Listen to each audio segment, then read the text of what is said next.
ಕುಟುಂಬಕ್ಕೆ ಇವತ್ತು ತಾತ್ಕಾಲಿಕ ರಿಲೀಫ್ ಸಿಕ್ಕಿದೆ. ಯಾಕಂತಂದ್ರೆ ಲೋಕಾಯುಕ್ತ ಇವತ್ತು ಕೋರ್ಟ್ಗೆ ರಿಪೋರ್ಟ್ ಸಲ್ಲಿಕೆ ಮಾಡಬೇಕಾಗಿತ್ತು ಮೂಡ ಹಗರಣಕ್ಕೆ ಸಂಬಂಧಪಟ್ಟಂತೆ.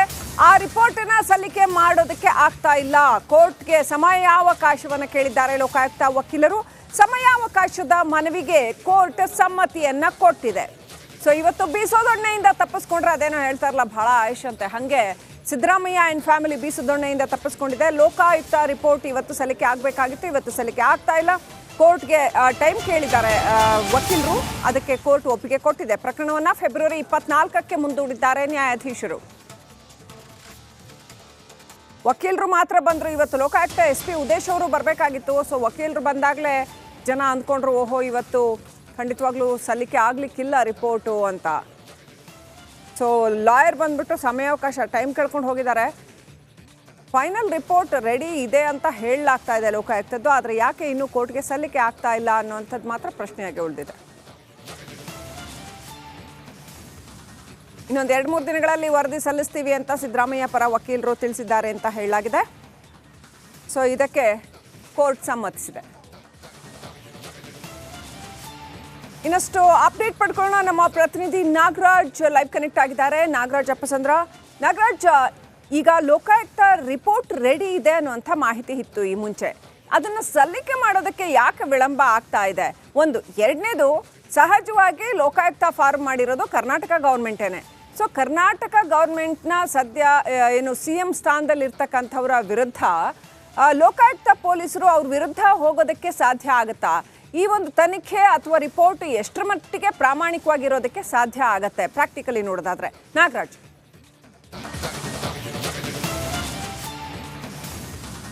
ಶ್ರೀಲಕ್ಷ್ಮಿ, ಏನು CM ವಿರುದ್ಧ ಮೂಡ ಹಗರಣಕ್ಕೆ ಸಂಬಂಧಿಸಿದಂತೆ ಅಂತಿಮ ತನಿಖಾ ವರದಿಯನ್ನು ಇವತ್ತು ಜನಪ್ರತಿನಿಧಿಗಳ ವಿಶೇಷ ನ್ಯಾಯಾಲಯಕ್ಕೆ ಸಲ್ಲಿಕೆ ಮಾಡುವ ಸಾಧ್ಯತೆ ಇತ್ತು ಅಂತ ಹೇಳಲಾಗ್ತಾ ಇತ್ತು. ಆದರೆ ಈಗ ಏನು ಲೋಕಾಯುಕ್ತ ಪರ ವಕೀಲರಾದಂಥ ವೆಂಕಟೇಶ್ ಅರಬಾಟಿ ಅವರು ಬಂದು ನ್ಯಾಯಾಧೀಶರ ಎದುರು ಒಂದು ಮನವಿಯನ್ನು ಮಾಡಿಕೊಂಡ್ರು.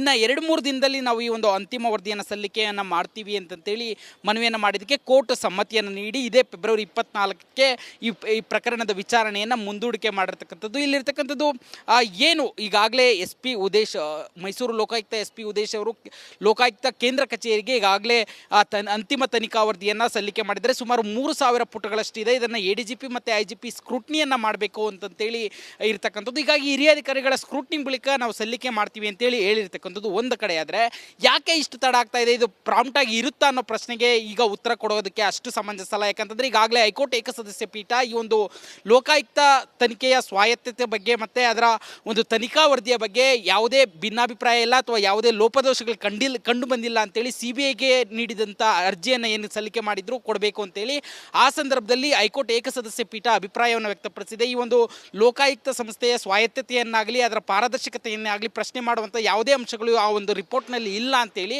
ಹೀಗಾಗಿ ಆ ಒಂದು ವರದಿಯ ಬಗ್ಗೆ ಆಕ್ಷೇಪಣೆ ಅಥವಾ ಅದರ ಬಗ್ಗೆ ಪ್ರಶ್ನೆ ಮಾಡುವಂಥ ವಿಚಾರ ಆಗಲ್ಲ. ಅದನ್ನೇನಿದ್ರೂ ಸುಪ್ರೀಂ ಕೋರ್ಟ್ಗೆ ಹೋಗಿ ಅಷ್ಟೇ ಪ್ರಶ್ನೆ ಮಾಡಬೇಕಾಗಿರ್ತಕ್ಕಂಥದ್ದು. ಶ್ರೀಲಕ್ಷ್ಮಿ.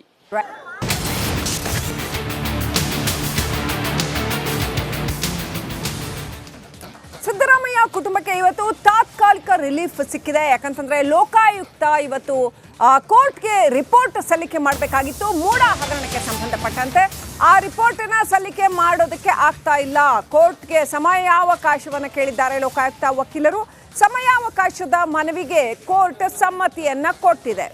ಸೊ ಇವತ್ತು ಬೀಸೋದೊಣ್ಣೆಯಿಂದ ತಪ್ಪಿಸ್ಕೊಂಡ್ರೆ ಅದೇನೋ ಹೇಳ್ತಾರಲ್ಲ ಬಹಳ ಆಯುಷ್ ಅಂತೆ, ಹಾಗೆ ಸಿದ್ದರಾಮಯ್ಯ ಅಂಡ್ ಫ್ಯಾಮಿಲಿ ಬೀಸೋದೊಣ್ಣೆಯಿಂದ ತಪ್ಪಿಸ್ಕೊಂಡಿದೆ. ಲೋಕಾಯುಕ್ತ ರಿಪೋರ್ಟ್ ಇವತ್ತು ಸಲ್ಲಿಕೆ ಆಗಬೇಕಾಗಿತ್ತು, ಇವತ್ತು ಸಲ್ಲಿಕೆ ಆಗ್ತಾ ಇಲ್ಲ. ಕೋರ್ಟ್ಗೆ ಟೈಮ್ ಕೇಳಿದ್ದಾರೆ ವಕೀಲರು, ಅದಕ್ಕೆ ಕೋರ್ಟ್ ಒಪ್ಪಿಗೆ ಕೊಟ್ಟಿದೆ. ಪ್ರಕರಣವನ್ನು ಫೆಬ್ರವರಿ 24ಕ್ಕೆ ಮುಂದೂಡಿದ್ದಾರೆ ನ್ಯಾಯಾಧೀಶರು. ವಕೀಲರು ಮಾತ್ರ ಬಂದರು ಇವತ್ತು. ಲೋಕಾಯುಕ್ತ SP ಉದೇಶ್ ಅವರು ಬರಬೇಕಾಗಿತ್ತು. ಸೊ ವಕೀಲರು ಬಂದಾಗಲೇ ಜನ ಅಂದ್ಕೊಂಡ್ರು ಓಹೋ ಇವತ್ತು ಖಂಡಿತವಾಗ್ಲೂ ಸಲ್ಲಿಕೆ ಆಗ್ಲಿಕ್ಕಿಲ್ಲ ರಿಪೋರ್ಟು ಅಂತ. ಸೊ ಲಾಯರ್ ಬಂದ್ಬಿಟ್ಟು ಸಮಯಾವಕಾಶ ಟೈಮ್ ಕೇಳ್ಕೊಂಡು ಹೋಗಿದ್ದಾರೆ. ಫೈನಲ್ ರಿಪೋರ್ಟ್ ರೆಡಿ ಇದೆ ಅಂತ ಹೇಳಲಾಗ್ತಾ ಇದೆ ಲೋಕಾಯುಕ್ತದ್ದು. ಆದರೆ ಯಾಕೆ ಇನ್ನೂ ಕೋರ್ಟ್ಗೆ ಸಲ್ಲಿಕೆ ಆಗ್ತಾ ಇಲ್ಲ ಅನ್ನೋಂಥದ್ದು ಮಾತ್ರ ಪ್ರಶ್ನೆಯಾಗಿ ಉಳಿದಿದೆ. ಇನ್ನೊಂದು 2-3 ದಿನಗಳಲ್ಲಿ ವರದಿ ಸಲ್ಲಿಸ್ತೀವಿ ಅಂತ ಸಿದ್ದರಾಮಯ್ಯ ಪರ ವಕೀಲರು ತಿಳಿಸಿದ್ದಾರೆ ಅಂತ ಹೇಳಲಾಗಿದೆ. ಸೊ ಇದಕ್ಕೆ ಕೋರ್ಟ್ ಸಮ್ಮತಿಸಿದೆ.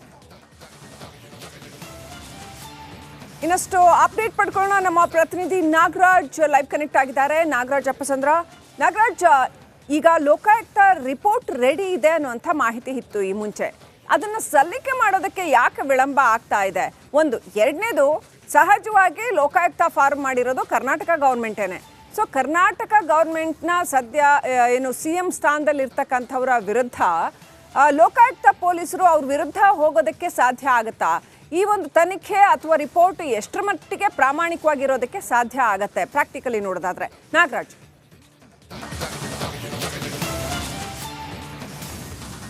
ಶ್ರೀಲಕ್ಷ್ಮಿ, ಏನು CM ವಿರುದ್ಧ ಮೂಢ ಹಗರಣಕ್ಕೆ ಸಂಬಂಧಿಸಿದಂತೆ ಅಂತಿಮ ತನಿಖಾ ವರದಿಯನ್ನು ಇವತ್ತು ಜನಪ್ರತಿನಿಧಿಗಳ ವಿಶೇಷ ನ್ಯಾಯಾಲಯಕ್ಕೆ ಸಲ್ಲಿಕೆ ಮಾಡುವ ಸಾಧ್ಯತೆ ಇತ್ತು ಅಂತ ಹೇಳಲಾಗ್ತಾ ಇತ್ತು. ಆದರೆ ಈಗ ಏನು ಲೋಕಾಯುಕ್ತ ಪರ ವಕೀಲರಾದಂಥ ವೆಂಕಟೇಶ್ ಅರಬಾಟಿ ಅವರು ಬಂದು ನ್ಯಾಯಾಧೀಶರ ಎದುರು ಒಂದು ಮನವಿಯನ್ನು ಮಾಡಿಕೊಂಡ್ರು. ಇನ್ನು 2-3 ದಿನದಲ್ಲಿ ನಾವು ಈ ಒಂದು ಅಂತಿಮ ವರದಿಯನ್ನು ಸಲ್ಲಿಕೆಯನ್ನು ಮಾಡ್ತೀವಿ ಅಂತಂತೇಳಿ ಮನವಿಯನ್ನು ಮಾಡಿದ್ದಕ್ಕೆ ಕೋರ್ಟ್ ಸಮ್ಮತಿಯನ್ನು ನೀಡಿ ಇದೇ ಫೆಬ್ರವರಿ 24ಕ್ಕೆ ಈ ಪ್ರಕರಣದ ವಿಚಾರಣೆಯನ್ನು ಮುಂದೂಡಿಕೆ ಮಾಡಿರ್ತಕ್ಕಂಥದ್ದು. ಇಲ್ಲಿರ್ತಕ್ಕಂಥದ್ದು ಏನು ಈಗಾಗಲೇ SP ಉದೇಶ್, ಮೈಸೂರು ಲೋಕಾಯುಕ್ತ SP ಉದೇಶ್ ಅವರು ಲೋಕಾಯುಕ್ತ ಕೇಂದ್ರ ಕಚೇರಿಗೆ ಈಗಾಗಲೇ ಅಂತಿಮ ತನಿಖಾ ವರದಿಯನ್ನು ಸಲ್ಲಿಕೆ ಮಾಡಿದರೆ ಸುಮಾರು 3000 ಪುಟಗಳಷ್ಟಿದೆ. ಇದನ್ನು ADGP ಮತ್ತು IGP ಸ್ಕ್ರೂಟ್ನಿಯನ್ನು ಮಾಡಬೇಕು ಅಂತಂತೇಳಿ ಇರ್ತಕ್ಕಂಥದ್ದು. ಹೀಗಾಗಿ ಹಿರಿಯ ಅಧಿಕಾರಿಗಳ ಸ್ಕ್ರೂಟ್ನಿ ಬಳಿಕ ನಾವು ಸಲ್ಲಿಕೆ ಮಾಡ್ತೀವಿ ಅಂತೇಳಿ ಹೇಳಿರ್ತಕ್ಕಂಥದ್ದು ಒಂದು ಕಡೆ. ಆದರೆ ಯಾಕೆ ಇಷ್ಟು ತಡ ಆಗ್ತಾ ಇದೆ, ಇದು ಪ್ರಾಂಪ್ಟಾಗಿ ಇರುತ್ತಾ ಅನ್ನೋ ಪ್ರಶ್ನೆಗೆ ಈಗ ಉತ್ತರ ಕೊಡೋದಕ್ಕೆ ಅಷ್ಟು ಸಮಂಜಸ ಅಲ್ಲ. ಯಾಕಂತಂದರೆ ಈಗಾಗಲೇ ಹೈಕೋರ್ಟ್ ಏಕಸದಸ್ಯ ಪೀಠ ಈ ಒಂದು ಲೋಕಾಯುಕ್ತ ತನಿಖೆಯ ಸ್ವಾಯತ್ತತೆ ಬಗ್ಗೆ ಮತ್ತು ಅದರ ಒಂದು ತನಿಖಾ ವರದಿಯ ಬಗ್ಗೆ ಯಾವುದೇ ಭಿನ್ನಾಭಿಪ್ರಾಯ ಇಲ್ಲ ಅಥವಾ ಯಾವುದೇ ಲೋಪದೋಷಗಳು ಕಂಡು ಬಂದಿಲ್ಲ ಅಂತೇಳಿ CBIಗೆ ನೀಡಿದಂಥ ಅರ್ಜಿಯನ್ನು ಏನು ಸಲ್ಲಿಕೆ ಮಾಡಿದ್ರು ಕೊಡಬೇಕು ಅಂತೇಳಿ ಆ ಸಂದರ್ಭದಲ್ಲಿ ಹೈಕೋರ್ಟ್ ಏಕಸದಸ್ಯ ಪೀಠ ಅಭಿಪ್ರಾಯವನ್ನು ವ್ಯಕ್ತಪಡಿಸಿದೆ. ಈ ಒಂದು ಲೋಕಾಯುಕ್ತ ಸಂಸ್ಥೆಯ ಸ್ವಾಯತ್ತತೆಯನ್ನಾಗಲಿ ಅದರ ಪಾರದರ್ಶಕತೆಯನ್ನಾಗಲಿ ಪ್ರಶ್ನೆ ಮಾಡುವಂಥ ಯಾವುದೇ ಅಂಶಗಳು ಆ ಒಂದು ರಿಪೋರ್ಟ್ನಲ್ಲಿ ಇಲ್ಲ ಅಂತೇಳಿ. ಹೀಗಾಗಿ ಆ ಒಂದು ವರದಿಯ ಬಗ್ಗೆ ಆಕ್ಷೇಪಣೆ ಅಥವಾ ಅದರ ಬಗ್ಗೆ ಪ್ರಶ್ನೆ ಮಾಡುವಂಥ ವಿಚಾರ ಆಗಲ್ಲ. ಅದನ್ನೇನಿದ್ರೂ ಸುಪ್ರೀಂ ಕೋರ್ಟ್ಗೆ ಹೋಗಿ ಅಷ್ಟೇ ಪ್ರಶ್ನೆ ಮಾಡಬೇಕಾಗಿರ್ತಕ್ಕಂಥದ್ದು. Srilakshmi. Right, thank you Nagaraj.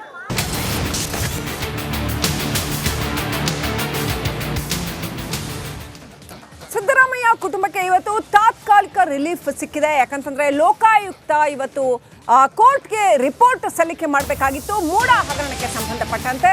ಆ ರಿಪೋರ್ಟನ್ನ ಸಲ್ಲಿಕೆ ಮಾಡೋದಕ್ಕೆ ಆಗ್ತಾ ಇಲ್ಲ. ಕೋರ್ಟ್ಗೆ ಸಮಯಾವಕಾಶವನ್ನು ಕೇಳಿದ್ದಾರೆ ಲೋಕಾಯುಕ್ತ ವಕೀಲರು. ಸಮಯಾವಕಾಶದ ಮನವಿಗೆ ಕೋರ್ಟ್ ಸಮ್ಮತಿಯನ್ನ ಕೊಟ್ಟಿದೆ. ಸೊ ಇವತ್ತು ಬೀಸೋದೊಣ್ಣೆಯಿಂದ ತಪ್ಪಿಸ್ಕೊಂಡ್ರೆ ಅದೇನೋ ಹೇಳ್ತಾರಲ್ಲ, ಬಹಳ ಆಯುಷ್ ಅಂತೆ, ಹಾಗೆ ಸಿದ್ದರಾಮಯ್ಯ ಆ್ಯಂಡ್ ಫ್ಯಾಮಿಲಿ ಬೀಸೋದೊಣ್ಣೆಯಿಂದ ತಪ್ಪಿಸ್ಕೊಂಡಿದೆ. ಲೋಕಾಯುಕ್ತ ರಿಪೋರ್ಟ್ ಇವತ್ತು ಸಲ್ಲಿಕೆ ಆಗಬೇಕಾಗಿತ್ತು, ಇವತ್ತು ಸಲ್ಲಿಕೆ ಆಗ್ತಾ ಇಲ್ಲ. ಕೋರ್ಟ್ಗೆ ಟೈಮ್ ಕೇಳಿದ್ದಾರೆ ವಕೀಲರು, ಅದಕ್ಕೆ ಕೋರ್ಟ್ ಒಪ್ಪಿಗೆ ಕೊಟ್ಟಿದೆ. ಪ್ರಕರಣವನ್ನು ಫೆಬ್ರವರಿ 24ಕ್ಕೆ ಮುಂದೂಡಿದ್ದಾರೆ ನ್ಯಾಯಾಧೀಶರು. ವಕೀಲರು ಮಾತ್ರ ಬಂದರು ಇವತ್ತು. ಲೋಕಾಯುಕ್ತ SP ಉದೇಶ್ ಅವರು ಬರಬೇಕಾಗಿತ್ತು. ಸೊ ವಕೀಲರು ಬಂದಾಗಲೇ ಜನ ಅಂದ್ಕೊಂಡ್ರು, ಓಹೋ ಇವತ್ತು ಖಂಡಿತವಾಗ್ಲೂ ಸಲ್ಲಿಕೆ ಆಗಲಿಕ್ಕಿಲ್ಲ ರಿಪೋರ್ಟು ಅಂತ. ಸೊ ಲಾಯರ್ ಬಂದ್ಬಿಟ್ಟು ಸಮಯಾವಕಾಶ ಟೈಮ್ ಕೇಳ್ಕೊಂಡು ಹೋಗಿದ್ದಾರೆ. ಫೈನಲ್ ರಿಪೋರ್ಟ್ ರೆಡಿ ಇದೆ ಅಂತ ಹೇಳಲಾಗ್ತಾ ಇದೆ ಲೋಕಾಯುಕ್ತದ್ದು. ಆದರೆ ಯಾಕೆ ಇನ್ನೂ ಕೋರ್ಟ್ಗೆ ಸಲ್ಲಿಕೆ ಆಗ್ತಾ ಇಲ್ಲ ಅನ್ನೋಂಥದ್ದು ಮಾತ್ರ ಪ್ರಶ್ನೆಯಾಗಿ ಉಳಿದಿದೆ. ಇನ್ನೊಂದು 2-3 ದಿನಗಳಲ್ಲಿ ವರದಿ ಸಲ್ಲಿಸ್ತೀವಿ ಅಂತ ಸಿದ್ದರಾಮಯ್ಯ ಪರ ವಕೀಲರು ತಿಳಿಸಿದ್ದಾರೆ ಅಂತ ಹೇಳಲಾಗಿದೆ. ಸೊ ಇದಕ್ಕೆ ಕೋರ್ಟ್ ಸಮ್ಮತಿಸಿದೆ. ಇನ್ನಷ್ಟು ಅಪ್ಡೇಟ್ ಪಡ್ಕೊಳ್ಳೋಣ. ನಮ್ಮ ಪ್ರತಿನಿಧಿ ನಾಗರಾಜ್ ಲೈವ್ ಕನೆಕ್ಟ್ ಆಗಿದ್ದಾರೆ. ನಾಗರಾಜ್ ಅಪ್ಪಸಂದ್ರ.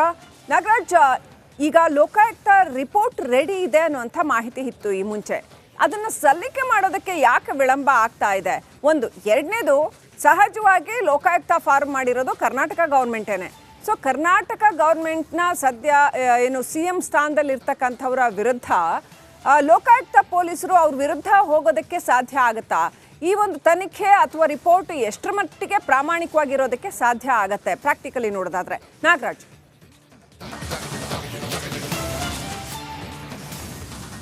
ಶ್ರೀಲಕ್ಷ್ಮಿ, ಏನು CM ವಿರುದ್ಧ ಮೂಢ ಹಗರಣಕ್ಕೆ ಸಂಬಂಧಿಸಿದಂತೆ ಅಂತಿಮ ತನಿಖಾ ವರದಿಯನ್ನು ಇವತ್ತು ಜನಪ್ರತಿನಿಧಿಗಳ ವಿಶೇಷ ನ್ಯಾಯಾಲಯಕ್ಕೆ ಸಲ್ಲಿಕೆ ಮಾಡುವ ಸಾಧ್ಯತೆ ಇತ್ತು ಅಂತ ಹೇಳಲಾಗ್ತಾ ಇತ್ತು. ಆದರೆ ಈಗ ಏನು ಲೋಕಾಯುಕ್ತ ಪರ ವಕೀಲರಾದಂಥ ವೆಂಕಟೇಶ್ ಅರಬಾಟಿ ಅವರು ಬಂದು ನ್ಯಾಯಾಧೀಶರ ಎದುರು ಒಂದು ಮನವಿಯನ್ನು ಮಾಡಿಕೊಂಡ್ರು. ಇನ್ನು 2-3 ದಿನದಲ್ಲಿ ನಾವು ಈ ಒಂದು ಅಂತಿಮ ವರದಿಯನ್ನು ಸಲ್ಲಿಕೆಯನ್ನು ಮಾಡ್ತೀವಿ ಅಂತಂತೇಳಿ ಮನವಿಯನ್ನು ಮಾಡಿದ್ದಕ್ಕೆ ಕೋರ್ಟ್ ಸಮ್ಮತಿಯನ್ನು ನೀಡಿ ಇದೇ ಫೆಬ್ರವರಿ 24ಕ್ಕೆ ಈ ಪ್ರಕರಣದ ವಿಚಾರಣೆಯನ್ನು ಮುಂದೂಡಿಕೆ ಮಾಡಿರ್ತಕ್ಕಂಥದ್ದು. ಇಲ್ಲಿರ್ತಕ್ಕಂಥದ್ದು ಏನು ಈಗಾಗಲೇ SP ಉದೇಶ್, ಮೈಸೂರು ಲೋಕಾಯುಕ್ತ DSP ಉದೇಶ್ ಅವರು ಲೋಕಾಯುಕ್ತ ಕೇಂದ್ರ ಕಚೇರಿಗೆ ಈಗಾಗಲೇ ಅಂತಿಮ ತನಿಖಾ ವರದಿಯನ್ನು ಸಲ್ಲಿಕೆ ಮಾಡಿದರೆ ಸುಮಾರು 3,000 ಪುಟಗಳಷ್ಟಿದೆ. ಇದನ್ನು ADGP ಮತ್ತು IGP ಸ್ಕ್ರೂಟ್ನಿಯನ್ನು ಮಾಡಬೇಕು ಅಂತಂತೇಳಿ ಇರ್ತಕ್ಕಂಥದ್ದು. ಹೀಗಾಗಿ ಹಿರಿಯ ಅಧಿಕಾರಿಗಳ ಸ್ಕ್ರೂಟ್ನಿ ಬಳಿಕ ನಾವು ಸಲ್ಲಿಕೆ ಮಾಡ್ತೀವಿ ಅಂತೇಳಿ ಹೇಳಿರ್ತಕ್ಕಂಥದ್ದು ಒಂದು ಕಡೆ. ಆದರೆ ಯಾಕೆ ಇಷ್ಟು ತಡ ಆಗ್ತಾ ಇದೆ, ಇದು ಪ್ರಾಂಪ್ಟ್ ಆಗಿ ಇರುತ್ತಾ ಅನ್ನೋ ಪ್ರಶ್ನೆಗೆ ಈಗ ಉತ್ತರ ಕೊಡೋದಕ್ಕೆ ಅಷ್ಟು ಸಮಂಜಸ ಅಲ್ಲ. ಯಾಕಂತಂದ್ರೆ ಈಗಾಗಲೇ ಹೈಕೋರ್ಟ್ ಏಕಸದಸ್ಯ ಪೀಠ ಈ ಒಂದು ಲೋಕಾಯುಕ್ತ ತನಿಖೆಯ ಸ್ವಾಯತ್ತತೆ ಬಗ್ಗೆ ಮತ್ತೆ ಅದರ ಒಂದು ತನಿಖಾ ವರದಿಯ ಬಗ್ಗೆ ಯಾವುದೇ ಭಿನ್ನಾಭಿಪ್ರಾಯ ಇಲ್ಲ ಅಥವಾ ಯಾವುದೇ ಲೋಪದೋಷಗಳು ಕಂಡು ಬಂದಿಲ್ಲ ಅಂತೇಳಿ CBIಗೆ ನೀಡಿದಂಥ ಅರ್ಜಿಯನ್ನು ಏನು ಸಲ್ಲಿಕೆ ಮಾಡಿದ್ರು ಕೊಡಬೇಕು ಅಂತೇಳಿ ಆ ಸಂದರ್ಭದಲ್ಲಿ ಹೈಕೋರ್ಟ್ ಏಕಸದಸ್ಯ ಪೀಠ ಅಭಿಪ್ರಾಯವನ್ನು ವ್ಯಕ್ತಪಡಿಸಿದೆ. ಈ ಒಂದು ಲೋಕಾಯುಕ್ತ ಸಂಸ್ಥೆಯ ಸ್ವಾಯತ್ತತೆಯನ್ನಾಗಲಿ ಅದರ ಪಾರದರ್ಶಕತೆಯನ್ನಾಗಲಿ ಪ್ರಶ್ನೆ ಮಾಡುವಂಥ ಯಾವುದೇ ಅಂಶಗಳು ಆ ಒಂದು ರಿಪೋರ್ಟ್ನಲ್ಲಿ ಇಲ್ಲ ಅಂತೇಳಿ. ಹೀಗಾಗಿ ಆ ಒಂದು ವರದಿಯ ಬಗ್ಗೆ ಆಕ್ಷೇಪಣೆ ಅಥವಾ ಅದರ ಬಗ್ಗೆ ಪ್ರಶ್ನೆ ಮಾಡುವಂಥ ವಿಚಾರ ಆಗಲ್ಲ. ಅದನ್ನೇನಿದ್ರೂ ಸುಪ್ರೀಂ ಕೋರ್ಟ್ಗೆ ಹೋಗಿ ಅಷ್ಟೇ ಪ್ರಶ್ನೆ ಮಾಡಬೇಕಾಗಿರ್ತಕ್ಕಂಥದ್ದು ಶ್ರೀಲಕ್ಷ್ಮಿ.